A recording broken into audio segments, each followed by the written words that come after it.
Welcome back, everyone. This is Rashman Sabani. It's a real great pleasure for me to introduce Dr. Dibia Patel to you. She is the Research Director for the Texas Collaborative for Healthy Mothers and Babies and was appointed to that in November of 2015. She's an epidemiologist with a broad interest in women's health research and holds an adjunct position at the University of Texas School of Public Health at Houston, but the Austin Regional Campus. Dr. Patel. All right, good afternoon, everyone. And on behalf of TCHMB, it is my particular honor to moderate this panel on coordination of postpartum mental illness for the uninsured in Texas and addressing racial and ethnic disparities.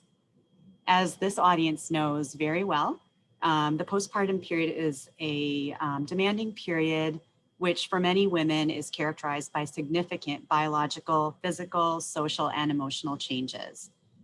So yesterday, Dr. Michelle Cook shared the most recent PRAMS data with us, which indicated substantial disparities in postpartum depression. In Texas in 2018, Dr. Cook shared with us that self-reported depressive symptoms were reported by nearly 23% of non-Hispanic Black mothers, compared to about 15% of non-Hispanic white and 12.8% of Hispanic mothers in Texas. She also shared with us the disparities in screening in both prenatal and postpartum periods. So against this backdrop of disparities in postpartum mental illness in our state, we are really fortunate today to hear the perspectives of our 5 panelists who are working daily at the intersection of health disparities, health policy, health equity, clinical care for underserved populations, mental health, and primary care. So today, this is a discussion. We don't have any slides. What I'm going to ask each of our distinguished panelists to do is to introduce themselves. And I've asked them to share a little bit of an extended introduction because they have a lot that they do in their daily lives to address this issue from many different perspectives. And then we'll go through a series of 5 questions, one for each panelist.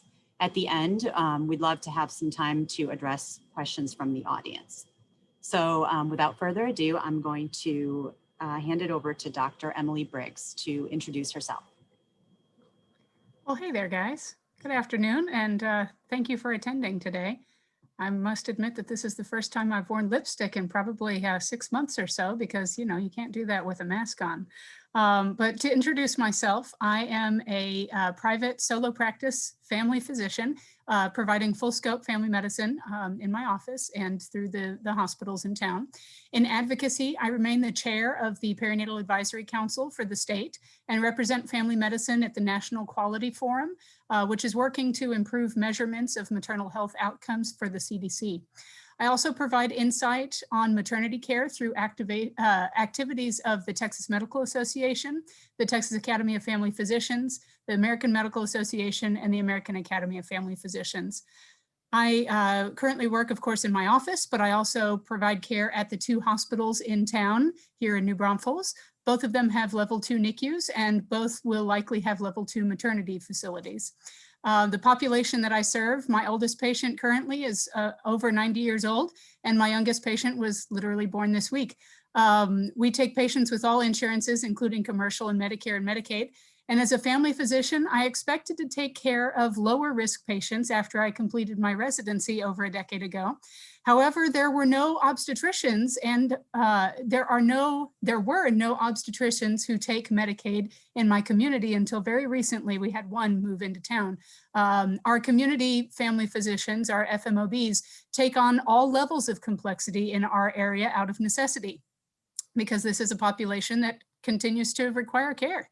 So Dibia had asked how our work fits in with the panel topic. As a family doc, I'm often the person not only diagnosing mental illness issues, but also the person providing the needed counseling. We have very limited mental health options in my community, especially for patients with Medicaid or for the uninsured. In this pandemic, my patients have thankfully maintained their Medicaid. However, that provides little benefit when most of the mental health professionals in my community don't even take Medicaid. And in fact, the one that does is quite overrun. So why am I passionate about this panel topic? Well, I'm trained to focus on the whole patient when providing care.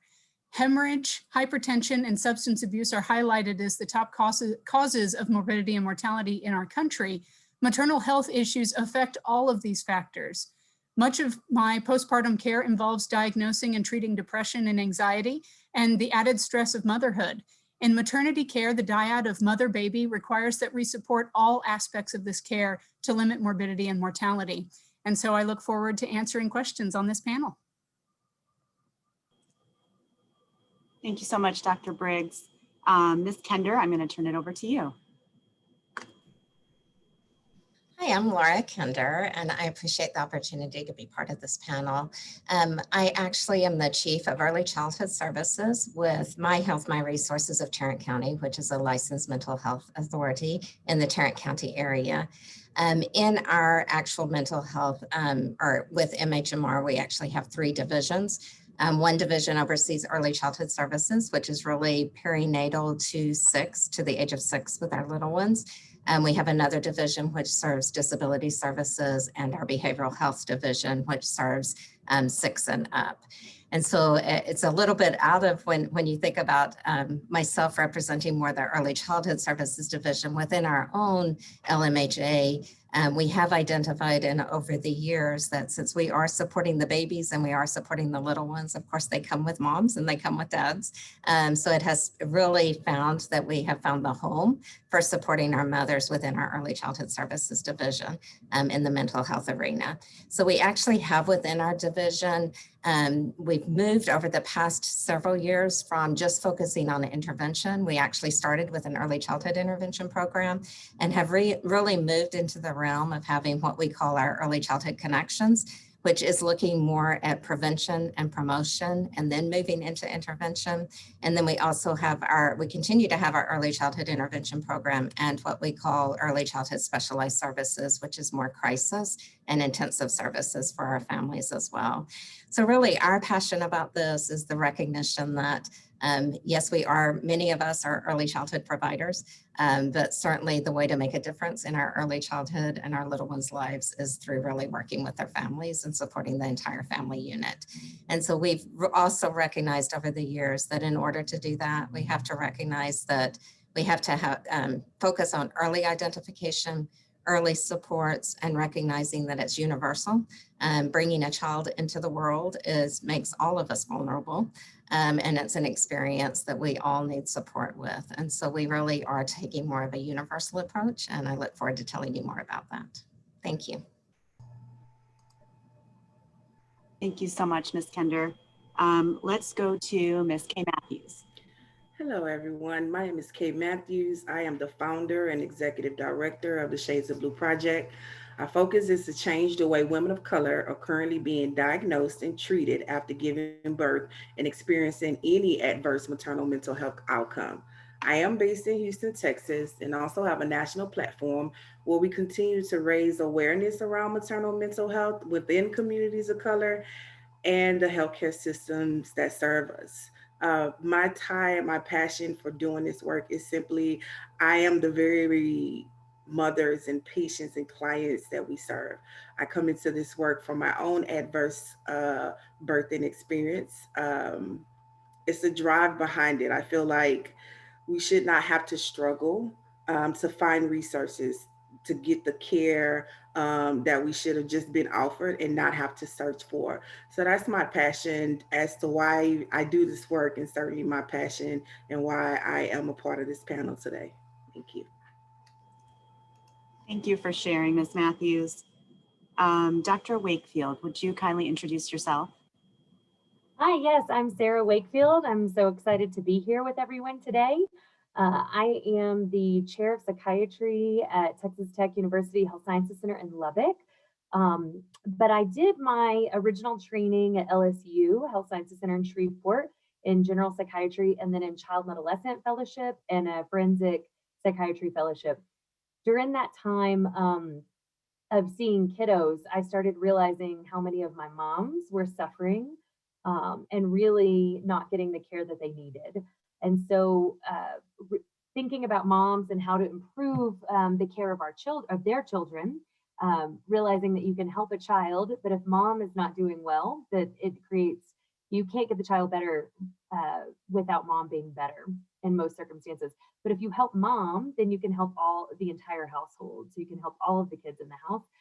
So I became interested in this, but we had very limited training on perinatal psychiatry in residency. And so I actually met Dr. Susan Kornstein at an American Psychiatric Association meeting. And, being a naive resident, went up and said, how do I do this? What do I do? How do I take care of moms? And she said, well, it's, women are over half your population. You're already taking care of moms. And so I was lucky enough to get some resources from Dr. Kornstein and start reading, and got really excited about taking care of moms and what an impact that can have on the entire family and on mental health care in general, and really prevention for children's mental health care. And so when I took my first faculty position at Texas Tech Health Sciences Center, I discussed with the chair starting a perinatal clinic, and he gratefully allowed me to do that.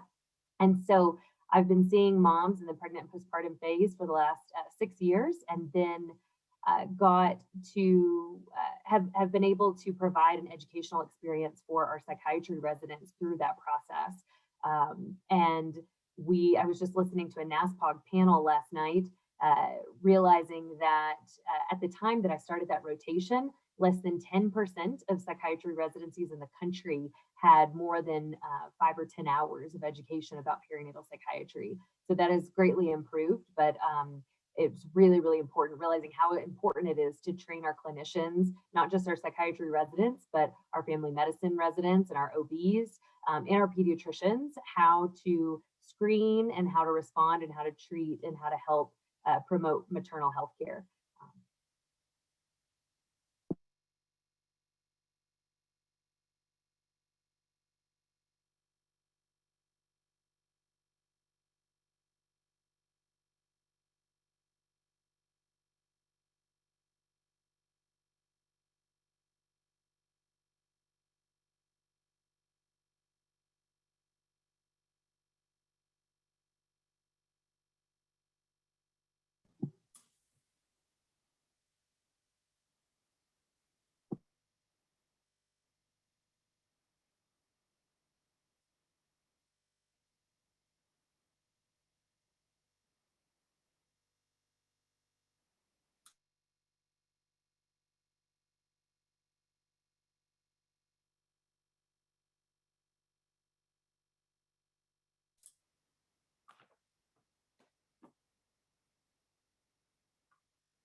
Emily, it looks like there's some, our folks are working on something, but if we're doing introductions, maybe you could just jump in and do your introduction as folks are getting things straightened out.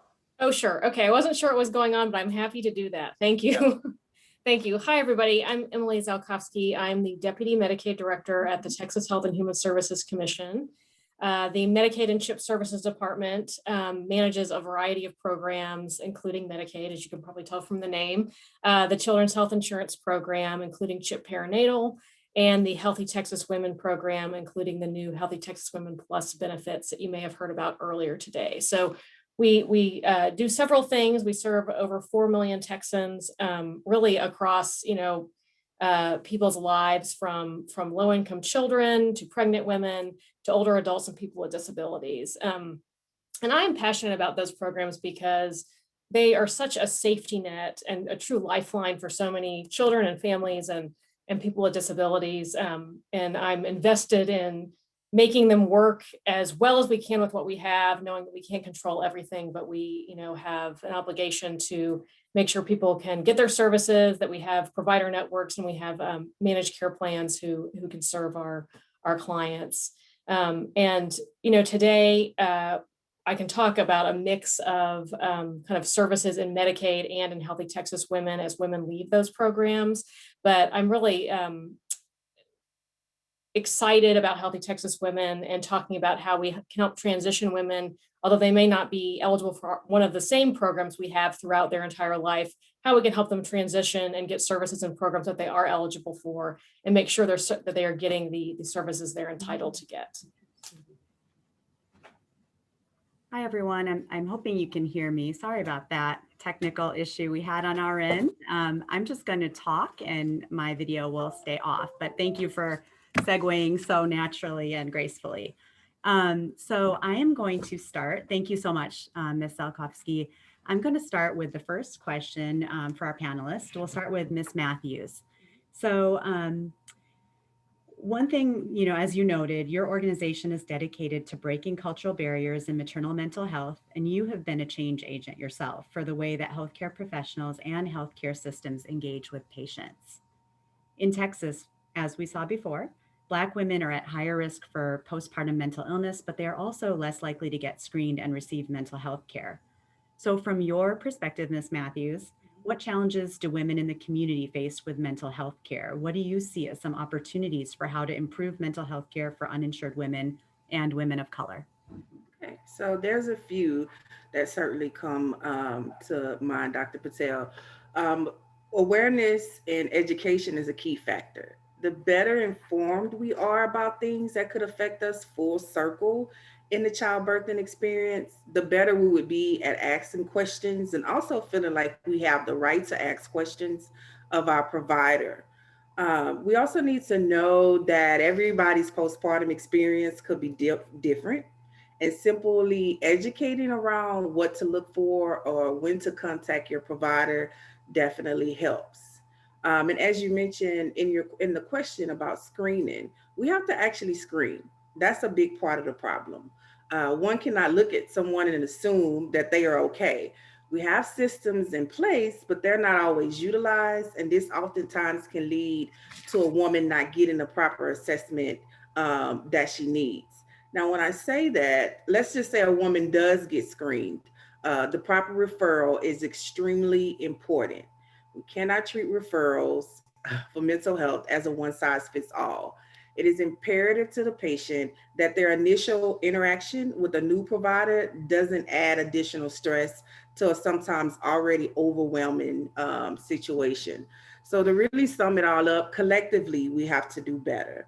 The more education, awareness, screening, just like full circle, if we're doing all of these things together, we can make this all different. We certainly must have conversations with pregnant people before, during, and after birth, keeping in mind that all birth stories matter, no matter the outcome of the pregnancy, and that this should be a part of all interactions with someone who is either currently pregnant or going to eventually give birth in the postpartum period. Thank you so much. Do any of our panelists have anything that they'd like to add?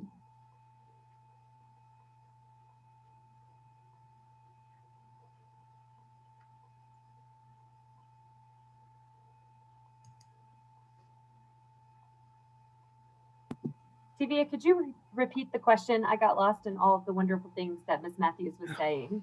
I might be able to better. Yeah, absolutely. We talked a little bit about particular challenges women in the community face when trying to access and interface with healthcare, in particularly around mental illness. And are there particular opportunities that you see for how to improve the system of providing mental health care, particularly for the uninsured and women of color? Yeah, I'd be interested, Ms. Matthews, in what your perspective is on how to decrease stigma.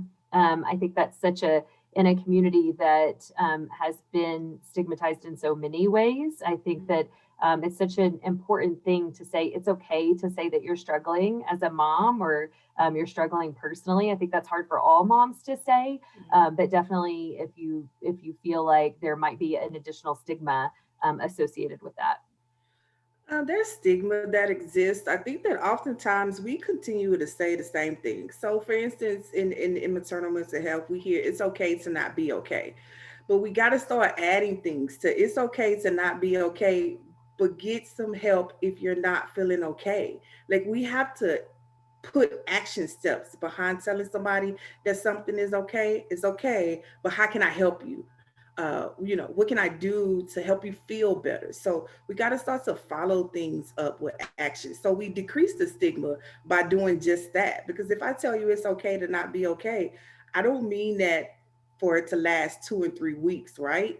But one may be feeling that way, and that may end up being how it is. But I've told you it's okay to not be okay, but I didn't give you any tools or any resources that could help you come out of that. So that's what we need to do. We got to start following things up with actions and not just saying things that sound good. We need to also say the things that don't sound good that's going to get people to enact and go out and get some help. So that's how I feel like that's how we address this stigma and how we can start to dismantle what that looks like. Thank you, Kay. And as I'm seeing in the chat, there's a lot of agreement with what you're saying, what you're sharing.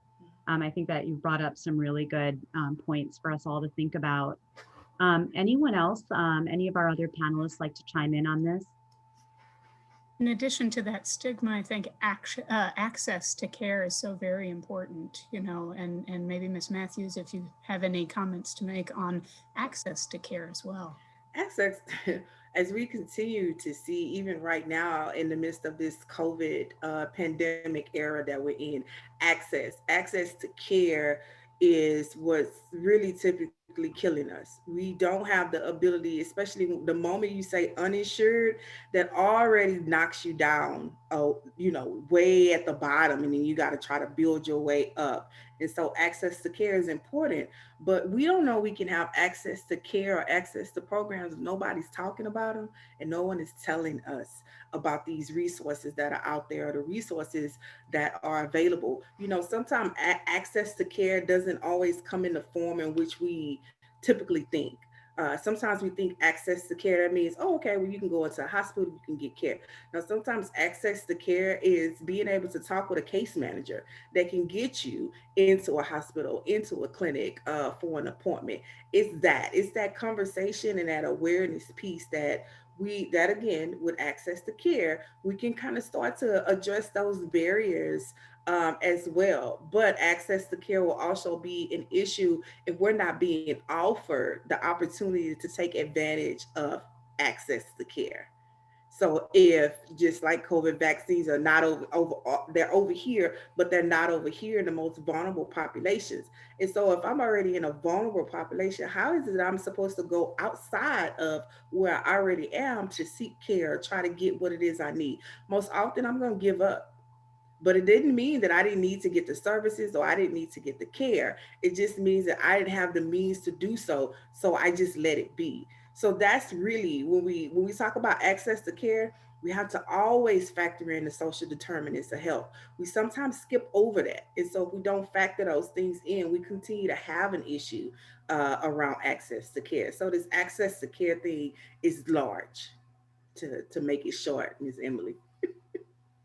I love that, Kay. And, really making us think about access and action. I think those two words are very key, and you raised them, and that's excellent. And those are two words that we need to keep in our minds. So thank you for that. I'm going to switch gears just a bit and go to Laura Kender on this next question. So Ms. Kender, in your role with the local mental health authority for Tarrant County, what do you see happening with mothers, and what strategies have been implemented at the local level to serve uninsured women with postpartum mental illness? And I love being able to follow Kay because you made it really easy for me to kind of step into the space a little bit. And what I do want to, I know that I'm representing kind of LMHAs, but I think every LMHA is very unique according to kind of the community that they reside in and how they support their communities. So we have some that support rural communities, some that support urban communities, some that have early childhood divisions, some that don't have early childhood divisions. And so I think when we talk about LMHAs, what I would, maybe the message would be, is certainly, I hope that they're at the table with folks. I think that our LMHAs are very willing to sit at a table, problem solve, come up with what are the needs in the community and how do we address the specific needs in the community, even though each might be unique. And, you know, we may have some communities that are very rich in resources and some that are not very rich as well. So I certainly don't want to try to speak for every LMHA in the state of Texas, but I will speak for ours and how we have come to a decision about how we can support families. And just as I mentioned earlier, we really have moved into this in our early childhood realm. We've recognized, even when we talk about stigma and some of the questions that Kay was asked, what we have recognized is that many families will reach out when they're concerned about their baby, but they may not reach out when they're concerned about themselves. And so if we can step into that space and really be available and have the supports that are needed when people are reaching out for help and they're saying, I'm concerned about my ability to care for my baby, or I'm seeing this with my baby and I don't quite understand what's going on. And, you know, if we're having difficulties ourselves with our own mental health illness, our own depression, and then attaching and being able to take care of our baby with their basic needs, we oftentimes will see in our babies things showing up that are red flags that tell us that we really need to look at what that relationship is and what that connection is with the family. And so a few things that we have started within our own LMHA, which is My Health, My Resources of Tarrant County, in the early childhood realm, is really, as I mentioned earlier, kind of looking at it as for all of our little ones as they come into services, we want to look at the entire family unit and how we're supporting those children. And are the children in healthy environments where the family is getting good, healthy care as well. And that's actually taken us earlier and earlier when, you know, we had the early childhood intervention program, and we oftentimes would get children at 2 years of age that were not talking. And we often wondered, well, what happened those first 2 years of their lives, or what happened in the perinatal piece as well. So we have moved into a space of really taking more of an approach of let's look at all moms who are pregnant. Let's look at new moms just as they've had their baby, and how can we position ourselves to be available for families at that point in time, that critical point in time in their lives, so that they're not necessarily having to reach out and say, I need help, but we're reaching in and saying, how are things going?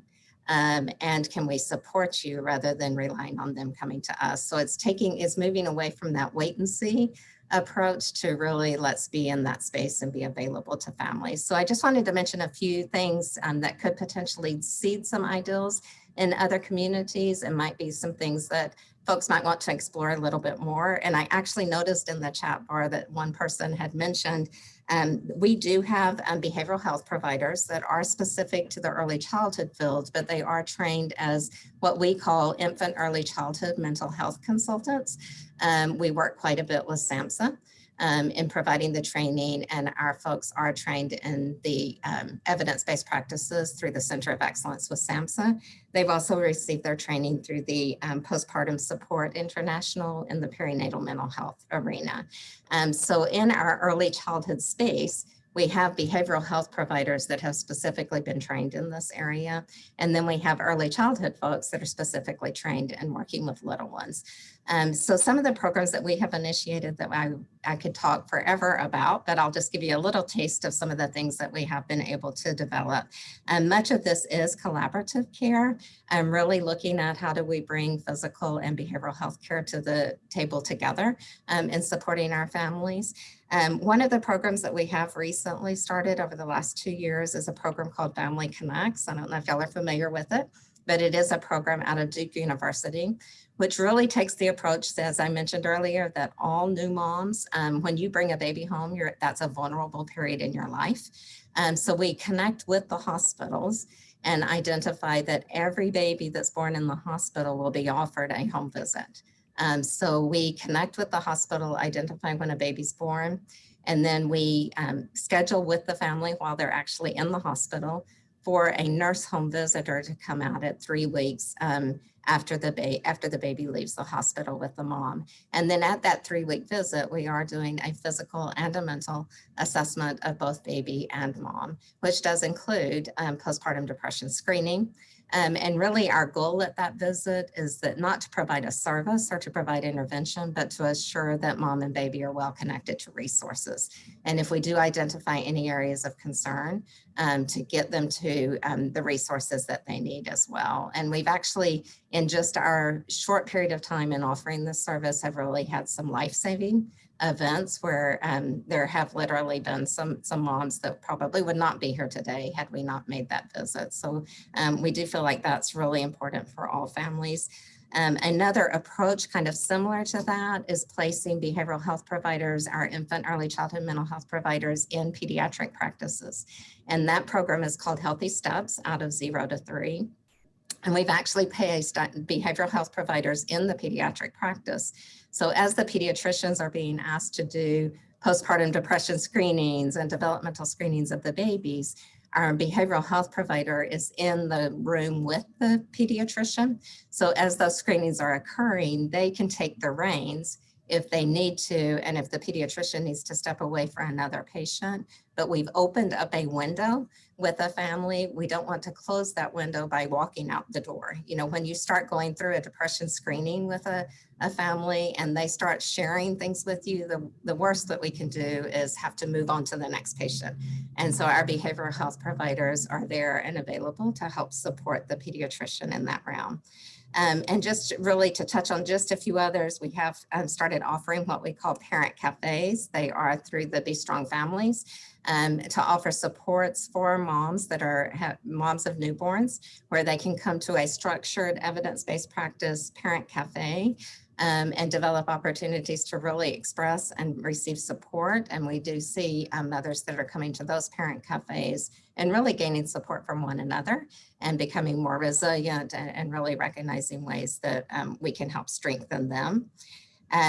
In the area soon to be, we do have a program called Better Beginnings, which is actually connecting our new moms before they give birth with a behavioral health provider. So working with our OBGYNs, and when our OBGYNs identify that there's a concern or that they're maybe concerned as they're doing screening, or we can jump in and do screening in that last trimester, is to go ahead and start with moms prior to the birth of the baby. And then as we work with the mom prior to the birth of the baby with any concerns that we have, we then pair up with one of our Family Connects nurses, which is one of our nurses after the baby's born, and do a collaborative visit between both behavioral health and nursing to help support our mother and baby. So lastly, the last thing that I did want to mention is much of what I've just described is about that collaborative care, utilizing behavioral health and physical health in both mom and early childhood. We do have a physician panel that we have created at our own, in our own community in the Metroplex that is helping oversee our Family Connects program. And that physician panel is actually made up of pediatricians, child, adolescent, and adult psychiatry, and an OBGYN. And so we receive much of our guidance, direction, and support, clinical support, from having a physician panel that represents all three of those arenas. So I'm hoping that just by sharing some things that are a little out of the box, these are ways that we've recognized that we can be there and move into the space of our families rather than requiring that they always reach out to us. Thank you so much, Laura. Those were really pretty amazing programs and activities that you mentioned. The idea of bringing in the peer support through things like Parent Cafe, I think that's fantastic. But I really liked what you said about reaching in. I think that's so important. But the idea of opening windows and not closing doors, again, so many really, really important ideas coming through here. I'm going to transition to Dr. Briggs. And Dr. Briggs is a practicing family practice physician in New Braunfels, that's in Central Texas. Dr. Briggs, in your role as a physician, you see women across the lifespan, and you understand the impact of perinatal mental illness, I'll say, beyond postpartum as well, on the health of the mother and the infant and the family, and the importance of continuity of care to address mental illness. You're also involved in policy at state and national levels. From your perspective, what challenges do we face in Texas for diagnosing and caring for women with postpartum mental illness, especially women who are uninsured, women of color. What is the current landscape of services for uninsured women in our state? It's a wonderfully complex question. So I'll address each of those parts, I think, a little bit at a time. The first that I'll address is that continuity of care. So family medicine is designed specifically to take care of the whole family, right? So I take care of the woman, I take care of her parents, I might take care of her grandparents, might take care of her partner, her children, and all of this helps me to understand the social aspects of her health. When we know what's going on with the social aspect, we can also provide better care to her and to her family. Trust is an integral part to high quality care. We're awarded this trust only when we remain good listeners to our patients. And so that's a very important part of that continuity care. And as we know, mental health affects all aspects of a mother's world, impacting obesity, diabetes, hypertension, development, or maybe even prevention. Mental health status can lead to a lack of self-care and can affect medical management once she's diagnosed with a chronic medical condition. So you mentioned what challenges in Texas for diagnosis and for treatment, especially for our uninsured and our women of color. The main challenge to diagnosis and treatment, as I commented before with the previous questions, is access to that postpartum care and access to mental health services. Prior to the pandemic, more than 25% of women of reproductive age were uninsured. Over the past year, pandemic-induced job losses have certainly increased that number, particularly among women, especially because women tend to work in industries that were hardest hit by the pandemic. A Kaiser Family Foundation study found that during the pandemic, 4 out of 10 of all US adults, not just women, have reported symptoms of anxiety or depressive disorder, which is up from 1 out of 10 adults when they looked from January to June in 2019. And in their study, they stated both prior to and during the pandemic, women have reported higher rates of anxiety and depression compared to men. Our low-income adults and people of color were more likely to be experiencing mental health symptoms, according to that study. The CDC estimates that 1 in 8 women will experience postpartum depression, though the incidence varies by a woman's age, race, and socioeconomic background. Women of color, women with less educational attainment, women who earn lower incomes are more likely to experience postpartum depression, as well as those with a prior history of depression. And according to our Texas Maternal Mortality and Morbidity Review Committee December 2020 report, mental health disorders with or without substance abuse tied with cardiovascular or coronary conditions for the most frequently observed leading cause of maternal death, which is just really unfortunate. A study published by the NIH in 2019 observed that given that 54% of women with depression before pregnancy suffer with depression during pregnancy, and that 50% of US pregnancies are unplanned, they emphasize that better diagnosis and treatment of non-pregnant women with depression may reduce the burden of perinatal mental illness. So we really need to look at this woman's care in a continuum. And in a moment, I'll talk about how we're doing that state and nationally. So you asked about policy. Well, through Senate Bill 253, HHSC is legislatively required to develop and implement a 5-year strategic plan to improve access to postpartum depression screening, referral, treatment, and supportive services, which is a wonderful step in the right direction. As you already know or have heard during this summit, during pregnancy and 60 days postpartum, pregnancy-related Medicaid provides comprehensive coverage for eligible women, including screening and treatment for perinatal mood disorders and substance abuse. However, before and after pregnancy, treatment options remain limited. Very few Texas women actually qualify for Medicaid. A mother of 2 children who earns more than $4,000 annually earns too much unless she qualifies based upon another category like a disability. So this is where Healthy Texas Women, or HTW, and the Family Planning Program fill the gaps. In addition to covering women's preventive healthcare services, such as annual exams, contraceptive coverage, and screening for chronic diseases, both programs will reimburse for postpartum screening, postpartum depression screening. HTW benefits have been further augmented, as we heard earlier, thanks to Texas legislature, and now cover targeted treatments for mild to moderate postpartum depression, which is a wonderful step in the right direction.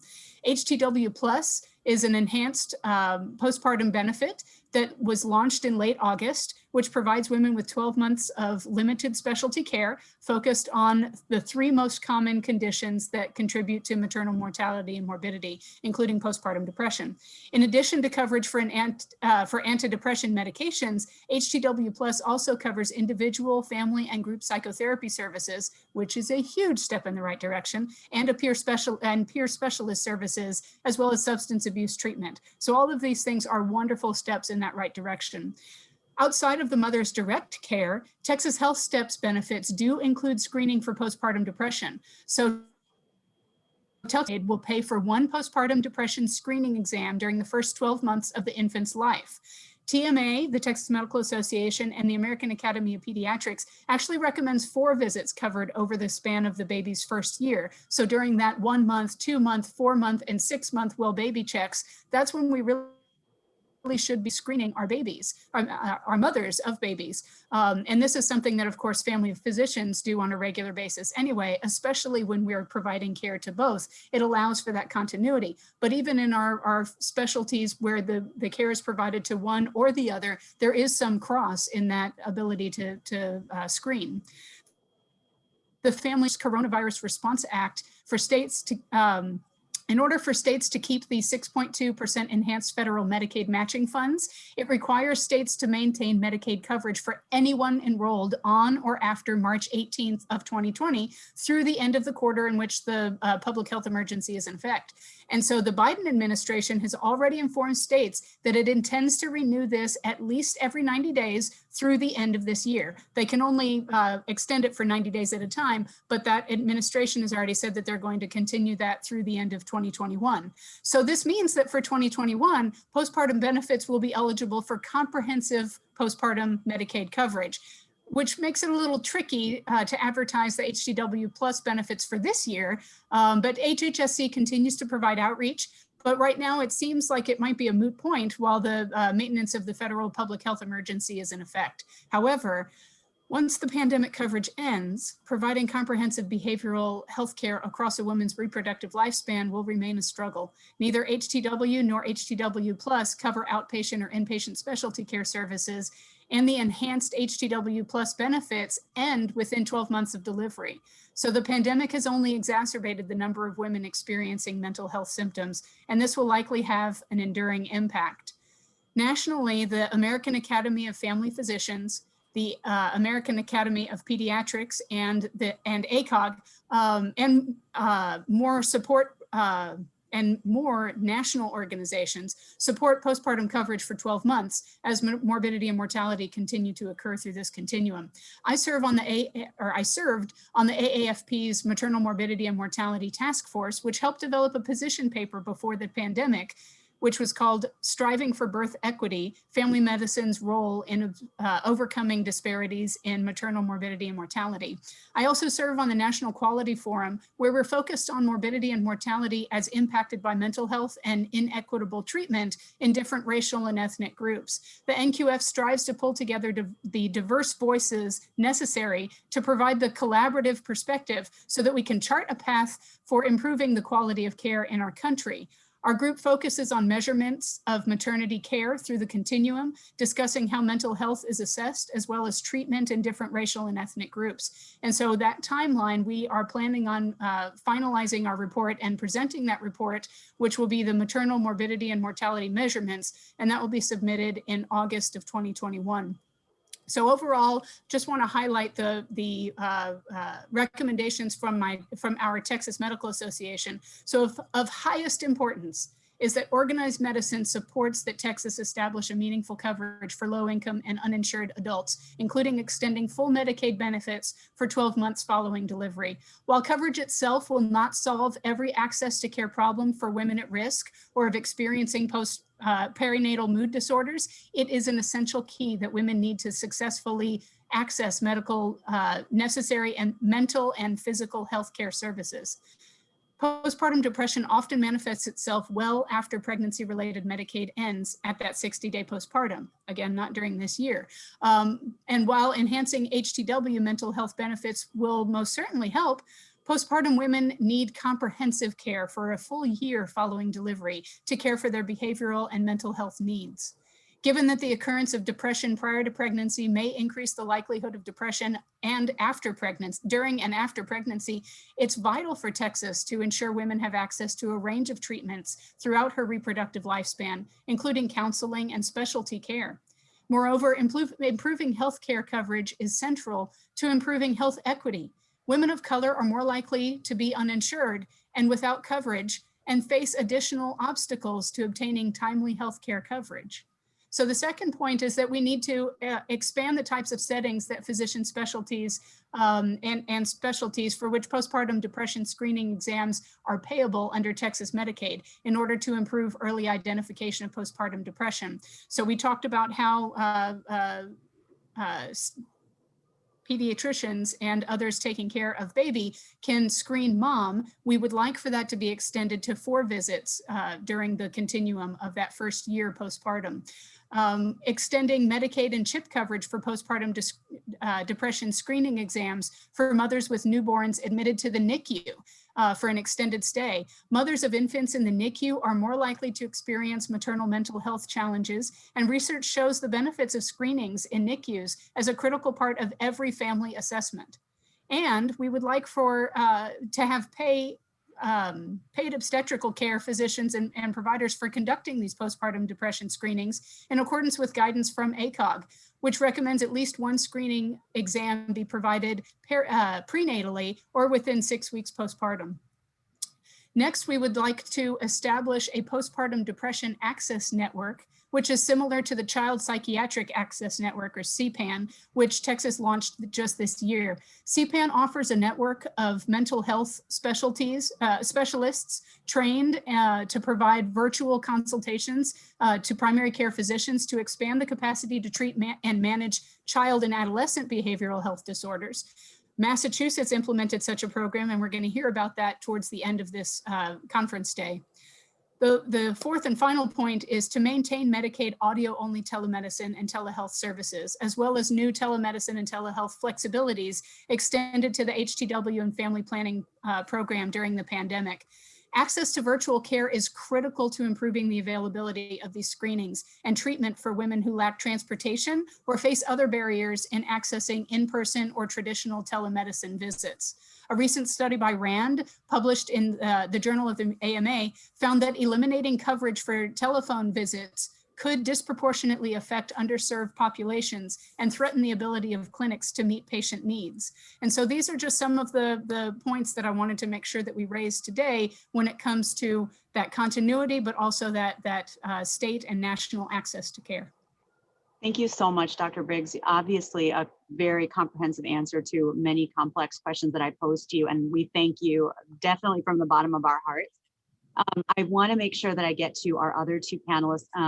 You're probably seeing the time. We are allotted an additional 5 minutes, so we'll end it at 4:05. But I just want to touch on a few things and hope to get to 2 or 3 questions from the audience. So let's move to Dr. Wakefield. Dr. Wakefield, you are one of the very few perinatal psychiatrists in Texas. Can you please speak from your perspective on some of the challenges that we face in our state and potential strategies to better address PMI? Are there evidence-based models that we might consider implementing in Texas? And as Dr. Briggs mentioned, we will be hearing about MCPAP for moms right after this. So if there's anything else you'd like to touch on. Yes, thank you, Dr. Briggs. You highlighted so many wonderful things that are going on. And definitely CPAN or MCPAP for moms was on my list. So I'll touch on that at the very end. I wanted to say that, I'm a Texas girl, born medically trained, but I went to Louisiana for residency and fellowships. And one of the things that I realized there is that they had regionally governor appointed family services planning boards. And these were made up of, key stakeholders in each community to talk about what those unique community needs were, what the regional needs were, and then also provided a resource like that they could collect resources. Ms. Matthews stated, where do you find the resources? Where are they? When I first moved to Texas, I actually started asking people like, where's the Family Services Planning Board? Where who's on that board here? And people said, what do you mean? Like somewhere to post notices, or what are you talking about? I said, no, I mean the key stakeholders in our community who help direct what happens next and like what the needs are for this community, because we're so regionally different, even within Houston area, the Panhandle area. I mean, there's so many different, Texas is such a big place that there's a lot of regional differences, and then sub-regional differences within those regions. And I think that we need those key stakeholders to come together to look regionally at our needs and also house those resources and promote those resources and get them to the right places. The other thing is good training and education. Ms. Matthews referenced screening. Well, you got to screen. We know you should screen, but you have to screen. And often barriers to screening are that clinicians are unsure of what to do next. And I think it's really, perinatal depression and anxiety is the most common complication of pregnancy that exists, of any complication of pregnancy. So the fact that we still don't have great comprehensive education within our residency programs or available to our family medicine docs, our pediatricians, our OBs, our psychiatrists, is really just, it's confounding, right? Like, why don't we have this education? And over the past, when I started looking at these educational opportunities, I was handed a book and I was told to join a couple of societies because that was it. That was all that existed, less than 10 years ago. So I did those things. But in the past 10 years, Postpartum Support International has done a phenomenal job of improving or offering educational opportunities across a multidisciplinary continuum. At SAMHSA, Ms. Kinder referenced both of those. And then NASBOG. NASBOG has a free educational curriculum for psychiatry residents, and they're about to release their OB curriculum, which is phenomenal and is the top experts in perinatal psychiatry coming together for free, basically, and to do the, giving of their time, labor of love, to create these curricula and to keep them up to date. And they're phenomenal curriculum. So we do not have to recreate wheels. We can really, there are multiple things happening on a national level that we can take advantage of as a state. And then the last thing that I will say, well, the second to last thing is we have to keep our telemedicine access and our telepsychiatry, telehealth and audio in addition. It is so amazing to have a postpartum visit with a mom on day 2. I can check in on mom on day 2 from her house, holding her baby, nursing. When I have to check, if I'm worried about mom and I need her to come in on postpartum day 2, like I've had 3 kids, I don't want to go anywhere on postpartum day 2, right? But I may need to really check in on mom and see how she's doing. And I could do that very easily with telehealth services, audio and video. So I think it's really critical for Disparities, but also just to help every mom in that postpartum period increase her access to care. And then the last thing I will reference the CPAN for Moms, or the CPAN line. I have the privilege of sitting on the executive committee for the Texas Child Mental Health Care Consortium, and I took CPAN call all day yesterday. I actually called one of the pediatricians back this morning, a family medicine doc actually, not a pediatrician, due to us not being able to connect yesterday. It is a phenomenal resource. It is so exciting for me to be able to push out this education to our clinicians. We're very, very smart, very, very intelligent, but a lot of this was not included in their training. So I'm able, as an expert in children's mental health care, to provide these opportunities for education, but also to push that evidence-based care to the very, very front lines. It is such a privilege to be able to do that. We've seen the evidence base for that with children and with obstetrical care. And I saw Nancy Byatt pop her head on just a second ago. So I'm so excited. You guys get to hear more about MCPAP for Moms. But I have been directing people to that website in every lecture that I've done, anything to do with moms, for years. And so I'm so appreciative of that program and really hopeful that we can expand our CPAN program to support our OBs and family medicine docs to support moms as well. And I think that it addresses so many disparities.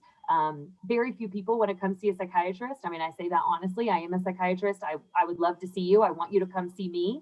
But very few people want to see a psychiatrist. And so if we can push that care out to the front lines, it really helps people feel more confident in their care. It improves outcomes and it improves compliance. Thank you, Dr. Wakefield. And for our last question, I'm going to cut right to the chase for Emily Zalkowski. Emily, can you discuss really briefly how the state-funded women's health programs are evolving to better meet the needs of uninsured women? And in particular, if you think there's anything you want to highlight or anything that hasn't been already shared, just so we can get to just one or two questions from our audience.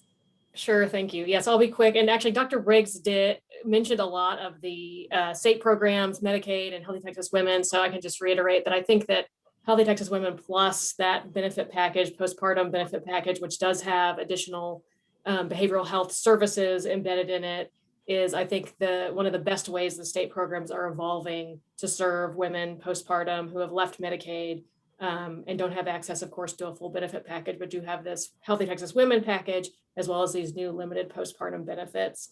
And I'll just address, since we haven't talked about this yet, how we are trying to bridge the gap or just make a smooth transition for women as they leave Medicaid and go into Healthy Texas Women. Dr. Briggs is right. We're maintaining Medicaid eligibility throughout the public health emergency, but once that is lifted, people will transition into the program. So we're working with our Medicaid managed care health plans to make sure they understand the program, their providers understand Healthy Texas Women, so they can be actively involved in helping to transition women when the time comes. We are also actively recruiting providers. So we've reached out to several providers, Medicaid providers and Healthy Texas Women providers about the new Healthy Texas Women Plus benefit package. We've talked to providers and advocates about how can we kind of target some specific associations or provider groups to make sure providers really know about those benefits, especially the behavioral health benefits, and that they can become Healthy Texas Women providers and certify and be in the program.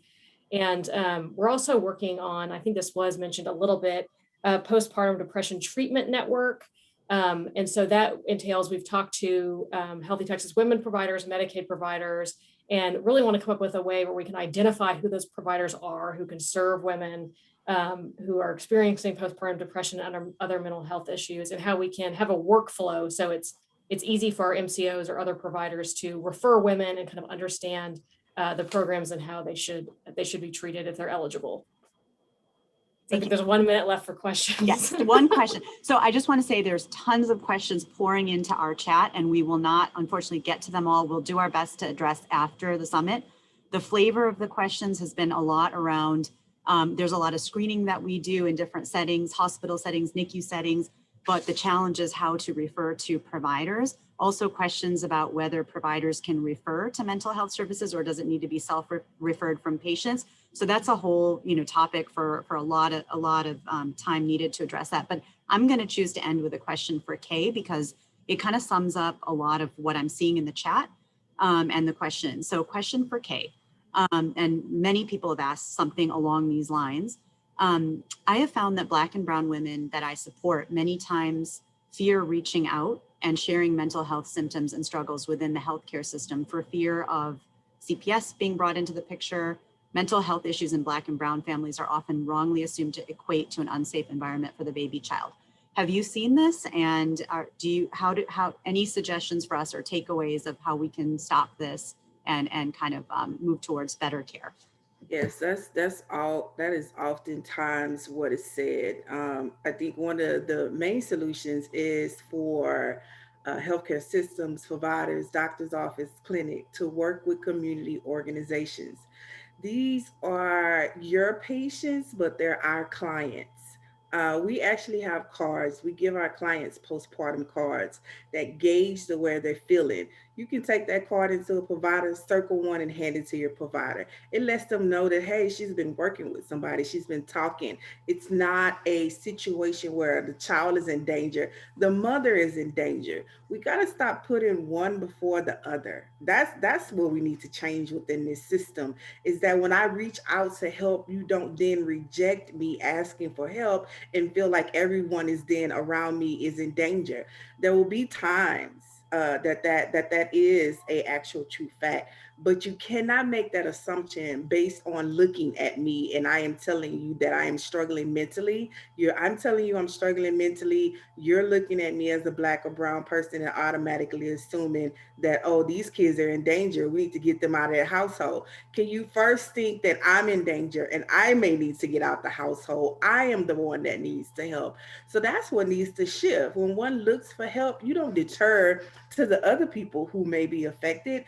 You address the person who is simply asking for help or needing help. But if we're screening and we're catching these things after these women give birth, we less likely don't have those situations. But we gotta, again, stop looking at people and judging and assuming that they don't need help, or assuming that there's more underlying things that are going on, especially when someone is asking you directly for help. And so that stigma of, oh, if I ask for help, they may call the cops or CPS may be involved, that's facts. That's really unfortunately, those are true things that actually happen to women. So we got to just change our already preconceived conceptions of folks when they ask for help. That's just the realness of it. But that community, working with community organizations is key here. Not enough of it. I've built the network on my own, but this is me going out and continuing to have this initiative. It did not come easy to me. It was something that I was like, this is imperative to this work, so it has to be done. But it could have been a lot easier. So working with community organizations, because again, your patients are our clients. We can help build that relationship. So then again, when they do come to you and they're asking for help, you already know that this is like, okay, let's go. Like, let's get you what you need. But they also shouldn't need that. But that's the reality of where we are, just being honest. Thank you so much, Kay, and thanks for ending on that note. Thank you for challenging us to build better bridges so that we can support women and families. I just want to thank all of our amazing panelists for everything that you do in your daily lives to care for the health and well-being of mothers, infants, and their families. You all are amazing. It was a great opportunity to hear from you. And this is a great segue into our next session with Dr. Nancy Byatt. And so I am going to turn this one over to Luann Southern. And thanks again, everyone.